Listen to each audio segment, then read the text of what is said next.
As was mentioned, my name is Dr. Sanjeev Khagram. I'm the Dean and Director General of the Thunderbird School of Global Management.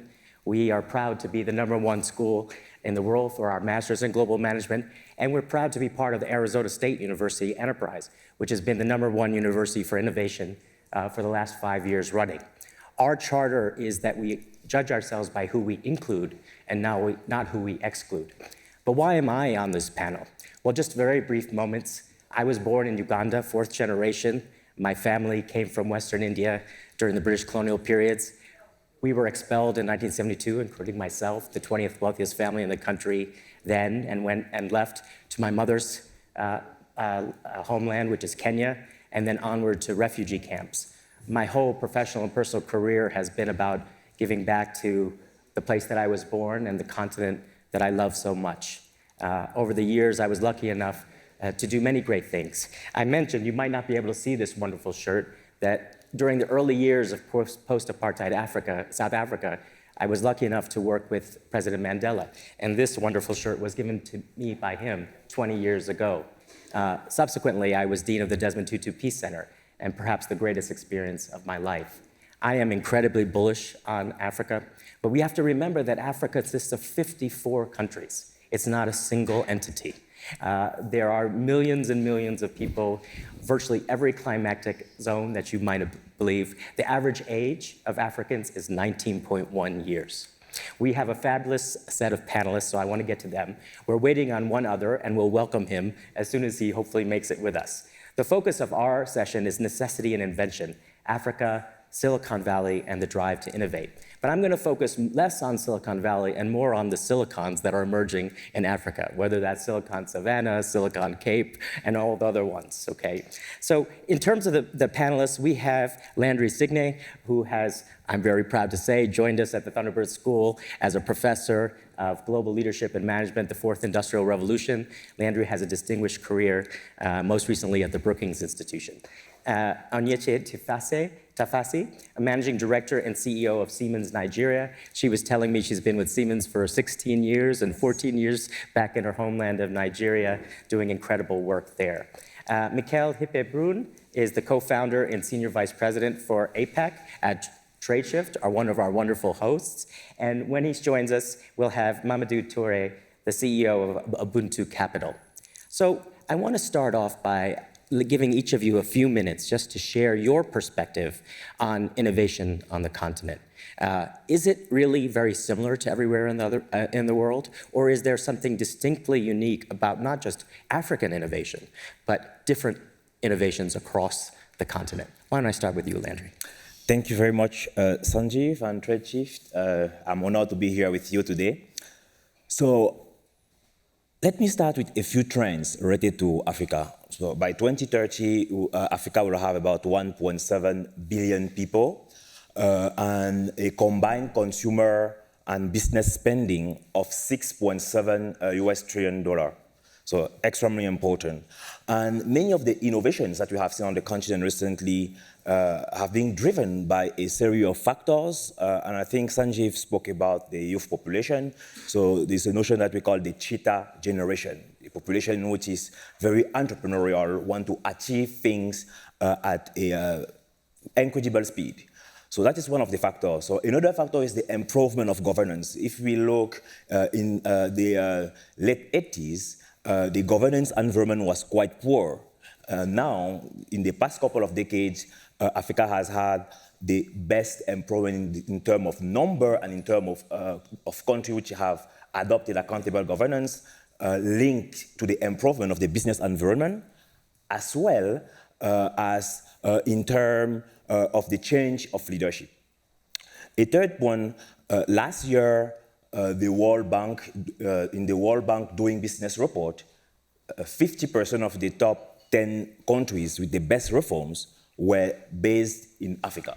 So the improving business environment is definitively a strong contributor to the trend that we are seeing. We also have the fast adoption of the 4th Industrial Revolution and digitalization, information and communication technologies. In 2000, for example, New York City had more mobile phone subscribers than Africa. And now we have more than 700 million mobile phone subscribers on the continent. If you also speak about the tech hubs, barely a couple of years ago, when I published a piece, I was counting about over 400 tech hubs, and I was attending a conference in DC where someone quoted me with that number, but overlooking that now we are at over 600 tech hubs, so the number is increasing. So the entrepreneurial spirit, so on average, especially for early stage entrepreneurship, Africa is outperforming the global average by at least 13%. So we have numerous factors which are really driving the innovation on the continent, despite some of the challenges which are faced. And perhaps I will be speaking later about some specific example to leave the floor to my colleagues. Thank you, please. Thank you. Thank you. A pleasure to be here, everyone. The topic of today is very passionate, something I'm very passionate about. It's gotten to a point where everyone is tired of hearing the same story about Africa. It's corrupt, there's weak infrastructure, there's poor leadership, there's disease, there's pestilence. We know all these things. These things aren't unique anymore to Africa. I think there's a wake-up call for everyone who thinks, yes, we're going to Africa to solve a problem. The idea now is to go to Africa to create opportunities. And with this consciousness as well, is Africans are also fed up of the same story, and there's a new desperation for self-improvement, for enhancement, for transformation. And I was shocked when I was researching before coming for this panel and understanding there's well over a dozen presidents that have been ousted in the last less than 15 years in Africa. And you're seeing a move towards democratization because people have access to information, they're leveraging social media, they're using digital platforms for their businesses, and they understand they have a voice and a responsibility. And people aren't waiting anymore. I won't say too much, but I want to say I think we need to start looking at Africa in the context of you have people, you have a large bulge of youth. Over every 3 in 4 people in Africa is below the age of 30. And that is an amazing opportunity. And that youth base is looking for how to improve their livelihood, on how to drive businesses. And now is a chance for them to leverage existing new technologies that are already available all over the world and in Africa to be able to penetrate the global supply chain and start to drive a more clever type of innovation. Thank you so much. Mikhail? Well, I would say shift happens. Innovation must happen. It's innate to who we are as human beings. And it comes for a desire and wanting to change what's around us and our situation. And I've been told that Plato once said that necessity is the mother of all innovation. And I think the necessity that the young generation in Africa is experiencing is very different from what you would see in Silicon Valley. In Silicon Valley, I might have a problem with parking my Tesla. In Africa, it's about energy and clean water and how I can sell my products on marketplaces. How can I better export? How can I increase my market share? And the beautiful thing about the time we're in right now is that we have such a fantastic toolkit of technologies, most of it open source, available to everyone. And we just heard about the 600 technology hubs. We have highly educated people in Africa. We have a revolution in front of us in terms of education technology. So the wealth and the potential for the African continent is enormous. So someone said yesterday in another panel that we're in front of a democratization of big problems. And I think Africa has the key, and the young generation in Africa has the key to solve some of these big problems. So I'm very excited about this. Fantastic. Potential. If I could come back to you, Onyechi. I mean, from 2 perspectives. One, from being in Nigeria. As we were talking in the back room, I had the privilege of living in Nigeria in 1993, 94. For those who don't know, I know you know, those are very difficult times in the country. My own recent visits, I have just been so overwhelmed by the transformation that's underway. So from the perspective of you're watching invention and innovation and ingenuity in Nigeria. How would you describe that? And particularly from your perspective as the managing director of Siemens, from a corporation that is benefiting from that, but also is spurring that on. What is spurring the innovation in Nigeria is really coming from the fact that there are opportunities. We have natural resources, we have human resources, and there's a large pool of Nigerians that have that exposure, that are highly educated and are now understanding that we do have what it takes. We don't have to rely anymore on the government to get things done. So the Nigeria you were in a couple of decades ago, a lot of things, all of the investments, in fact, all the business you would have, the projects you'd be able to do were somehow channeled directly or indirectly via the government.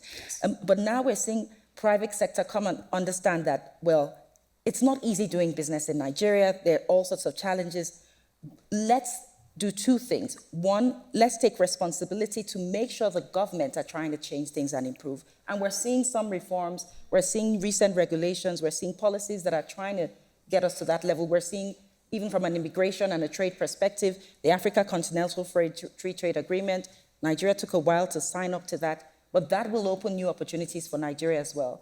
On the other hand, we're also seeing private sector and startups and businesses coming together to collaborate.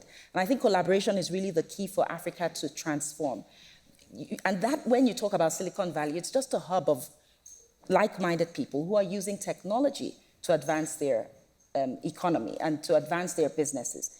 And in Africa, that is happening as well. So as a Nigerian CEO of Siemens, there are regulations now that force you, whether you like it or not, to procure majority of your services and equipment locally.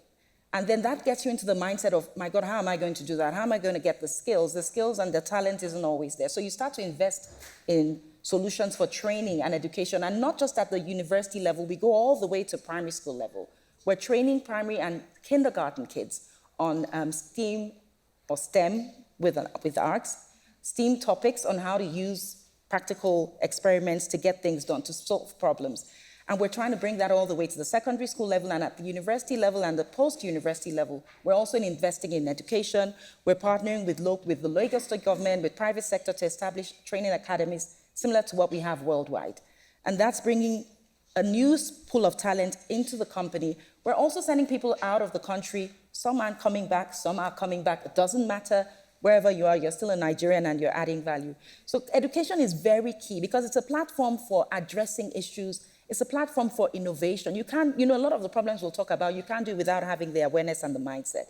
The second thing is, from a technological perspective, these same regulations are demanding that you procure locally. So you're having to see, how do I start to manufacture or assemble or at least develop my solutions locally? And that's causing us to have partnership models where we identify companies, we give them the knowledge they need, the technology, the advice, we show them how we've done it. We also are very keen on the anti-corruption initiatives in Nigeria. So we're also bringing them to a level where they understand the good way to do business and the bad way to do business, and understanding that the good way always outlasts the bad way. There are other initiatives I could speak about, but I think I don't want to take up. Landry, coming to you and building on the conversation, I'm wondering if you could share some of the great examples of new innovations, those that are having huge impact in terms of employment and incomes, but also those that are having broader economic, social, environmental impacts. Absolutely. So there's one thing that we have recently published with the Brookings institution on industries without smokestacks. Mm-hmm. And those industries, we call them almost African alternative path to development. When people think about development, usually, or industrialization, they will think about traditional manufacturing, and that is one of the reasons why many people have been pessimistic when it comes to discuss Africa industrialization. But when we look at industries without smokestacks, which include ICT-based services, tourism, among others, we see that export in those industries have grown 6 times faster than the one of traditional manufacturing between 1998 and 2015. So this is definitively important, especially also for job creation. We spoke about the youth population, because those industries require moderately skilled workers. They are highly productive, and they are also based on tradability, exportability. So they have this somehow similar characteristics than any other form of manufacturing sectors. But we also have M-Pesa. I hate speaking about M-Pesa for the only reason that it is too often spoken of, but it is an extremely important innovation for the continent because it has helped capturing the unbanked on the continent. And it's an innovation which has also been exported in many other countries. And as a matter of fact, Africa has the highest concentration of mobile money account. We have additional innovations such as Zipline in collaboration with the Silicon Valley, so that's why collaboration is extremely important. In Rwanda, for example, blood is being delivered through drone, as well as in Ghana, increasingly and additional medication. So those are critical, important innovations which are really helping to address some of the infrastructure challenges which are faced by the continent. I have many other illustrations, for example, Gifted Mom, which was developed also by a Cameroonian, which help reduce infant mortality by developing apps to monitor the development and to share the information with doctors. Similarly to the cardiopad, which is also another innovation which allows consultation, especially on related to cardiac health. So those are some of the innovations which are really bringing transformational perspective in Africa in numerous countries. Landry, if I could just follow up with one more question, building on Onyinye's point about the Inter-Africa Trade Agreement. Those of us like you and me, and many of us, TradeShift included, many of us, thinking about global trade in a time when there's mostly contention and building of borders and boundaries rather than opening of borders and boundaries. Tell us a little bit about your expectations of the possibilities that the Inter-Africa Trade Agreement will have and support for African innovation. Yes, this is an extremely important question. First, the African Continental Free Trade Area was signed in March 2018 and was adopted, let's say, come into force in May 2019, and countries will start trading under the CFTA as of July 2020. So it is the largest regional agreement since the creation of the World Trade Organization. So that is extremely important. And the speed, as you know, negotiating trade deals the negotiations are extremely complex. So it is probably one of the fastest adoption, signing, coming into force of a trade agreement. So I'm very optimistic and very excited about it for numerous reasons. One, when African countries trade with each other, they mostly trade manufactured products with an important added value compared to when Africa exports to the rest of the world, only about 18% are manufactured versus over 42%. So that is an extremely important factor. I have personally engaged and helped the African Union and Ambassador Muchanga, who is the Commissioner for Trade and Industry, in defining the condition for successful implementation of the CFTA. So one thing which is my main concern is less about the potential than the rigor that the different countries will have in implementing the agreement. So part of my work consists in really engaging with those leaders of different countries to ensure that the conditions, the conducive conditions are in place for a successful implementation. Could I ask you the same question, Mikhail? I mean, TradeShift is all about this world of crossing borders and movement of goods and services. How does TradeShift and you look at this incredible opportunity in the Inter-African Trade Agreement? It is a phenomenal opportunity we're in front here, and we need the trade innovation. I've been working on commerce and trade innovation and standardization for almost 2 decades, essentially building an infrastructure for all of Europe to do cross-border trade between all the member states in Europe, all based on open source standards and infrastructure. This could rapidly be deployed in Africa, solutions like this. You need to digitize the trade. You need platforms like TradeShift to digitize the trade, because then you can accelerate the financing. So payments and financing is one of the biggest barriers for trade in the region. And I think we're also in Africa seeing some wonderful entrepreneurs addressing some of these issues with cross-border payments. A good friend of ours is ACA Finance, doing accelerating cross-border payments, and really allowing the entrepreneurs and the exporters in Africa to get faster payments from their counterparties outside Africa. So you can copy a lot from abroad, from the lessons learned in Europe, North America, Asia, and you can very quickly get up and running on modern leading infrastructure. Speaking about copying, so I just want to highlight a couple of things. The recent collaboration between the World Economic Forum and South Africa for the launch of the first Center for the Fourth Industrial Revolution on the continent, and one of the few one globally. So those type of collaboration are extremely important. And also yesterday was also the official launch by LC Kanza of the Africa Growth Platform, which has an important component also related to the Fourth Industrial Revolution. So dealing between African countries doesn't prevent to have strong partnership globally. And recently we hosted the interim coordinator of Prosper Africa, which is the new US initiative aiming at substantially improving trade and investment between the US and Africa, and which has an important empowerment or skill consideration also as one of the assets. And we at Thunderbird are so proud to be the academic partner for several of those new initiatives through our center in Nairobi, and Philip Thigo, our director for Africa, new two centers that we're going to be launching in South Africa and West Africa. And Yichi, can I come back to you and ask you, thinking about it from a corporate perspective again, what are the major barriers you see in terms of the next wave of innovation in Africa, and particularly ones that can go to scale in partnership with corporates, larger corporates, whether they be African ones or multinationals based in Africa? I think the most significant barriers, somehow Mikhail and Landry have referred to them in a way.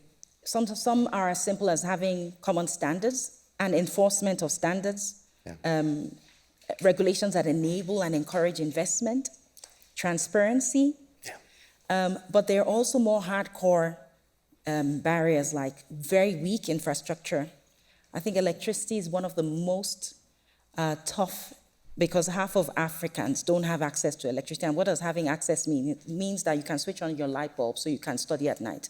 And maybe the doctor can have a charged phone so that he can use the light from the phone to carry out an operation. I mean, it's that. I think we need to have much stronger infrastructure for trade as well and logistics, but also electrification across, and efficient electrification, because we need to be able to utilize our resources effectively. Some countries in Africa, and we're discovering more every day, are oil and gas rich. They should be able, I know there's also a conundrum now, it's sort of a debate, how do we power Africa in a greener and more climate change friendly way? But still, Africa has to be able to stop importing goods it can produce itself, to start focusing on value addition, innovation. So if you have, I think the statistics around agriculture are just as astounding. It's about 70% in Nigeria, and I believe across Africa it's almost the same. 70% of Africans are vested in agriculture. And this isn't limited to just the rural areas. So everyone who is making good money wants to invest in the agricultural value chain, because we have a country with 1.2 billion people, but we're still importing a lot of food products. And there, with the application of technologies, with the right regulations and reforms, I think a lot can be done. So what we're trying to do as Siemens is to start looking at those areas and how can we support, for example, in Nigeria with the electrification issue, which has persisted for decades. And we're saying, let's work, again, it's about collaboration. Let's work with the government, public sector, the regulators, the private sector, bring everyone into one table. We've been discussing with them for well over a year now, and we've come up with a concept, and we've signed an agreement with the government to say, we'll transform the sector from loss-making. It loses about $1 billion, well more than $1 billion every day, and that's just from lack of collections of revenues, and make it profit-making, and start to reverse the issues around generation not being able to reach the end consumers, and then also start to add more generation for industrialization of the economy. And we've signed this agreement. It's targeting 25 gigawatts by 2025. And then, of course, the markets will open. We're already seeing interest in Nigeria, funny enough, because of this initiative. So I think there are lighthouses around across Africa, but we need to focus on the nitty-gritties. We need to focus on what makes it hard and what frustrates investors when they come in. And some of these are around security and other issues. But then, again, to add that Siemens, we see it now as our responsibility to not only provide solutions, but also to be an advocate for better governance, to engage with the governments and try to show best practice. Sometimes we're bringing the German government and the Nigerian government together and saying, look, how can we leverage best practice and learnings? And, the story around Africa used to be, sorry, there's no, it's lack of finance. Every event I attended was, how to finance Africa. There's money out there. There is money waiting to be invested. It's just about having structures for people to invest. I think in the future, digitalization will not just go across infrastructure, enabling trade, but it will also go to attract projects, people to invest in projects, platforms for people to understand how projects can be done, who can contribute to those projects locally, how those projects can be executed in time, on time, and how payments can be done.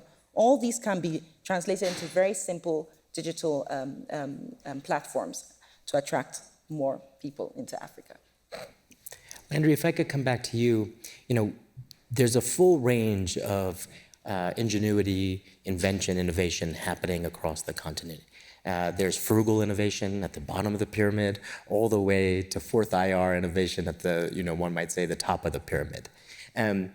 We've talked a little bit about some of those different types of things. I was just so impressed, going back to my home country of Uganda, Makerere University, one of the great universities in the world, not just on the continent, one of the best AI labs I've seen anywhere. Phenomenal work being done.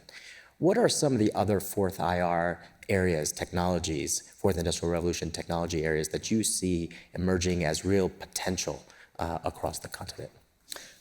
So perhaps before I want to correct a little bit to the point that I love them.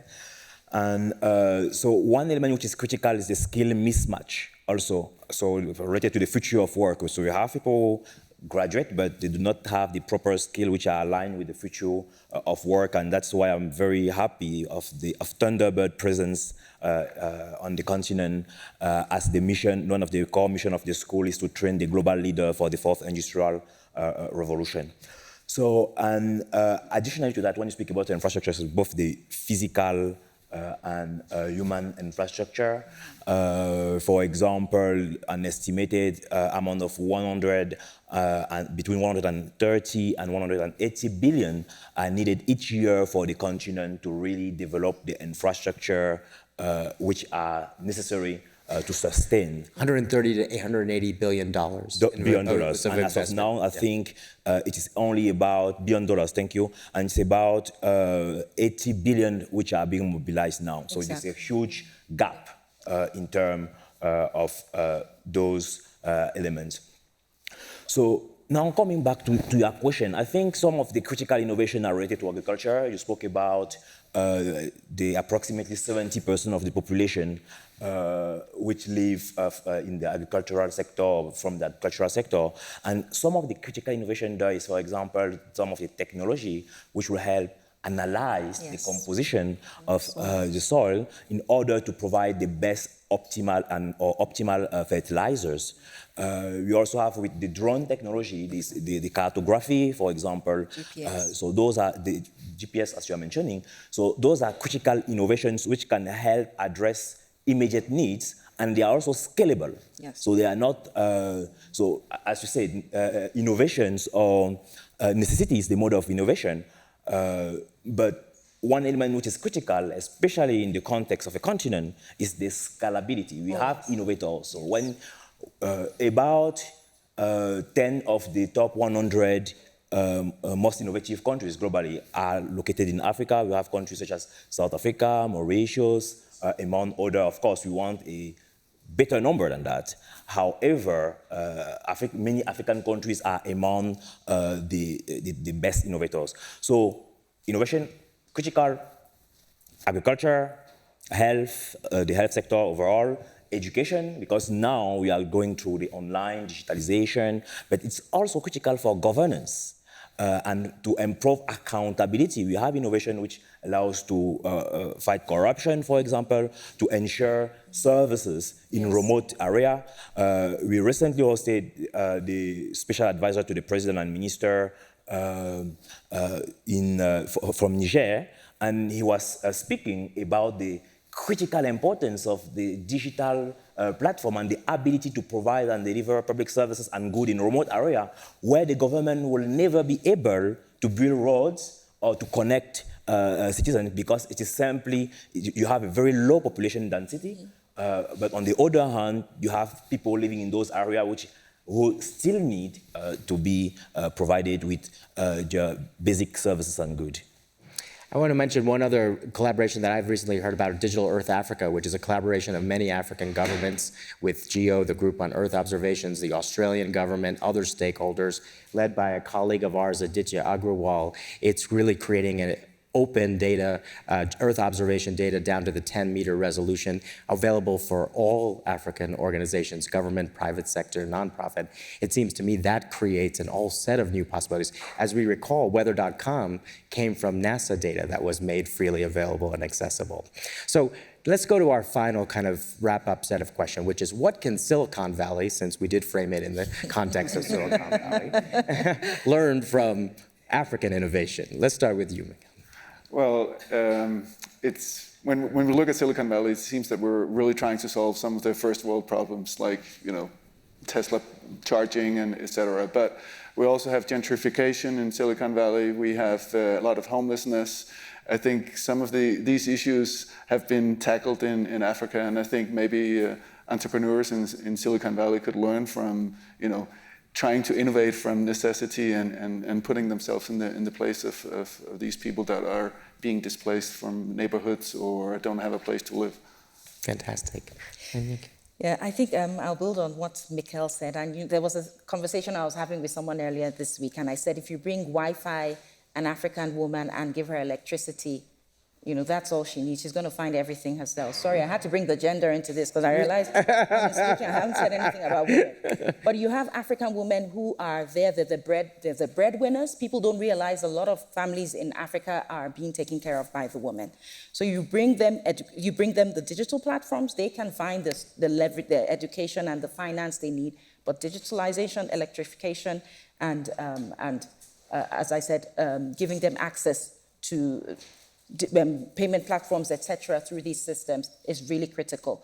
But one thing I'd like to note as well is that Africa is being left behind. So everything we're saying here needs to be done urgently. What Silicon Valley can learn is that by dropping just a little of what they're doing, customizing their innovations for Africa and partnering with Africa, they can get a lot more out of that. There's multiplication effects from that happening. And as Landry said as well, there's scalability impact in in Africa, sorry. You come in with a very simple technology, but it can provide so much benefit for Africa, but for the world as well, in light of the challenges we're facing globally. Thank you so much, Landry. So, if I speak about healthy food, for example, crop grown without fertilizer, not that I'm not encouraging them.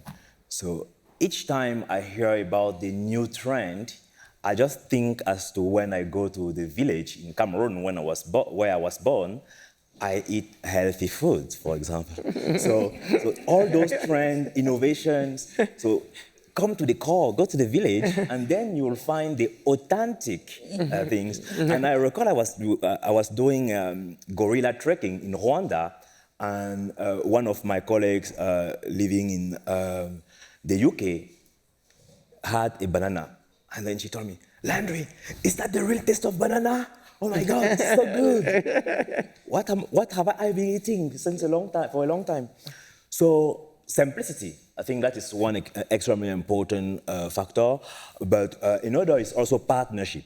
Africa is really, so the development that you have seen recently on the continent has been driven in huge part due to partnerships, and And I strongly encourage, I take this opportunity also to strongly encourage Silicon Valley businesses, corporations, to be more actively present on the continent, both in terms of technology, innovation, education, and also resources. So I think those are the core elements which are encouraging. I recall I taught the first, at Stanford, the first course focusing on emerging Africa market and in developing the strategy and to identify and seize the opportunity on the continent. So I think that I strongly encourage those type of initiatives to continue flourishing on the continent, and I'm very excited about the presence of Thunderbird, which will definitively achieve that goal.